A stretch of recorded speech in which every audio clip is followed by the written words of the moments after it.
Hey coin collectors, and welcome to DC Coin World International Coin Channel. It's the 1994 United States dime, the 10-cent coin from the United States, which nowhere on the coin does it say 10 or cents.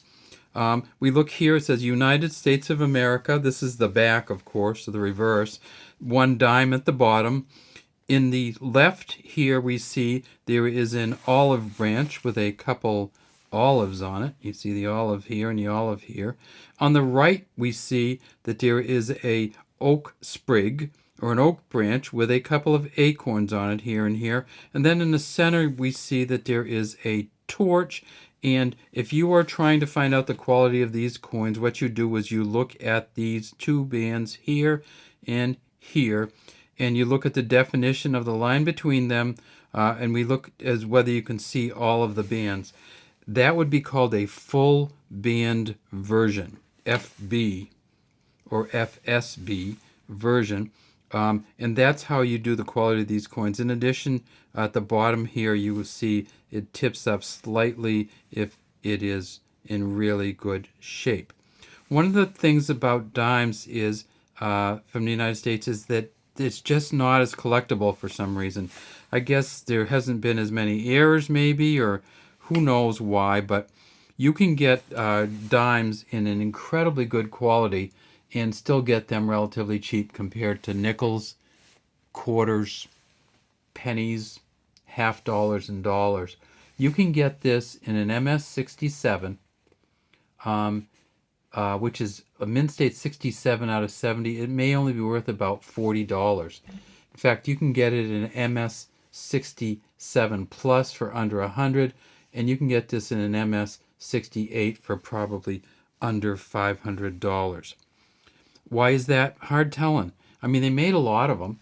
They made 2.5 billion of the P's and D's. This is a D right here, and that's for the Denver Mint. The Denver Mint in 1994 made 1.3 billion of these. The Philadelphia Mint here in 1994 made 1.2 billion. And then in addition, they made them at the San Francisco Mint, and I'll show you this one. It's actually still in the plastic because it's a mint-proof set. The San Francisco Mint with this S on it, just beautiful S on here, made the mint-proof sets, and they made 2.5 million of them. So there's plenty of these around. Which ones are the valuable ones? If you took this out and it was a proof set 65, which this probably is 65 or above, it'd be worth about $5. If you get either one of these in a mint state 65, it could be worth probably $4 to $5. So in incredible shape, these coins are not worth much money. So if you're collecting to make a lot of money or to be rich from collecting, the dimes, really the United States dimes, are not the way to go. What is this coin made out of? Well, it's a cupro nickel coin. And so when you look at the coin itself, it is, you tip it up on the side and you see that inside it's the so-called copper sandwich. There is 8.33% nickel, which coats the outside. And you can kind of see the coating here, just the silver coating on each edge.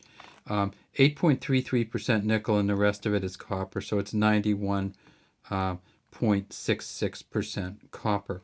It is 0.7 inches in diameter, or 17.91 millimeters, and weighs 2.268 grams.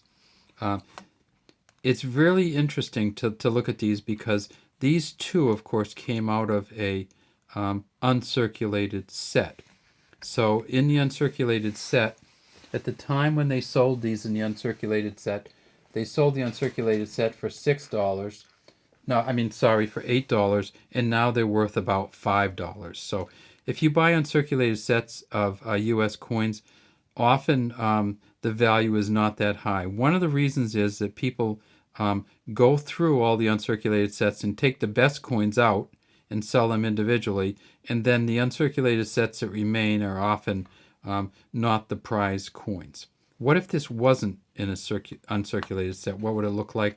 Well, here's one from just regular change. So we'll put the two P's next to each other.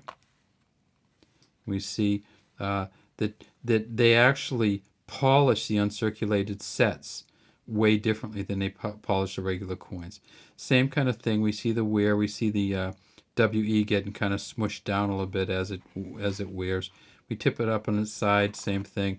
And then we go to the back, and of course, on this one, we can see the bands, but we can hardly see any separation here and no separation down here. So that's one of the things that happens. So this is just a regular mint coin from Philly. And then what's a regular mint coin from Denver look like? And it looks like that. And you can see one of the things that happens, I'll get the other Denver here, is the mint marks actually get smushed or changed sometimes. So this is kind of a thin D, but it's a pretty good D. This one is a little bit smushed and kind of packed down a little bit. Are there some errors? Yeah, so sometimes what you'll get is they're offset. In other words, the whole image doesn't get on the coin. Those coins are worth a lot more money. If you can find an error coin and you like the error or you collect a certain kind of error, that would be a great idea. But if you're collecting these just to collect them, I think what you need to do is to say, look, I love the coins, but they're never going to be worth a whole lot of money. All right, well, that's all we have today from DC Coinwell International Coin Channel. We'd love to have you subscribe to our channel and leave any comments you might have in the comment section.